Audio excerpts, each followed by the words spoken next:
Naka-jackpot rin sa bahura na aming naaryahan, ito ay malapit sa Tangingi Island. Magandang araw mga kasiman, isang panibagong araw na naman para sa aming mga mangingisda. Aming babalikan ang bahura ng Simpon, tara samahan ninyo ako.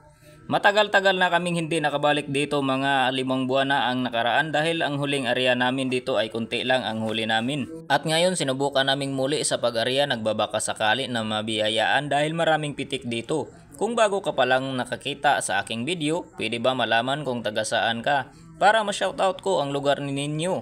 Katulad ni na Risa Forzuelo Risa na taga San Fernando Cebu, Jongi Mahilo Metoda na taga Negros, Kalugi Vlog na taga Palawan, Dodong Vargas Abu-Abu na taga Bubog San Jose Occidental Mindoro, Bunso TV na nagsasabing marami daw pitik sa Taiwan. Maraming salamat po sa inyong mga komentaryo. Pagkatapos naming mag-area ay aking pinunduhan dahil dito kami matutulog sa laot. Pag alas 10 ng gabi bumangon na at sabay sindi sa mahiwagang abuhan ni Kasiman. Isa lang na ang tubig na may kaldero at pagkatapos kumulo palitan ng bigas na may kaldero. Higupin ang kape para dumilat ang mata. Si Papa na nagsasabing, ikaw, para kanino ka bumabangon?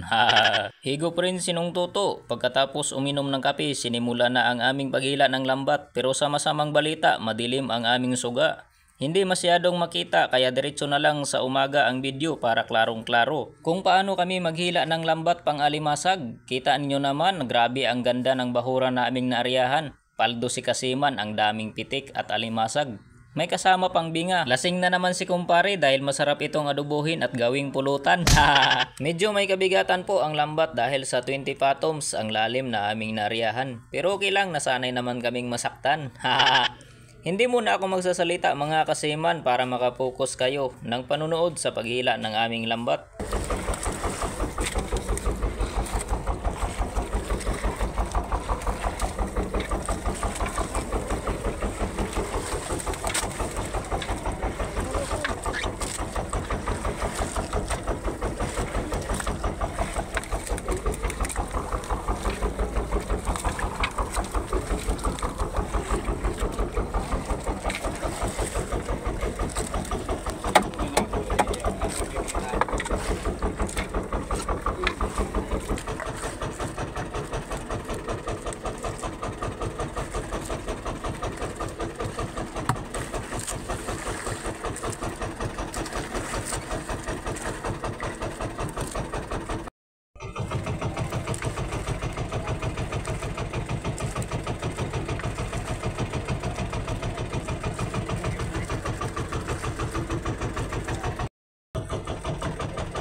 La.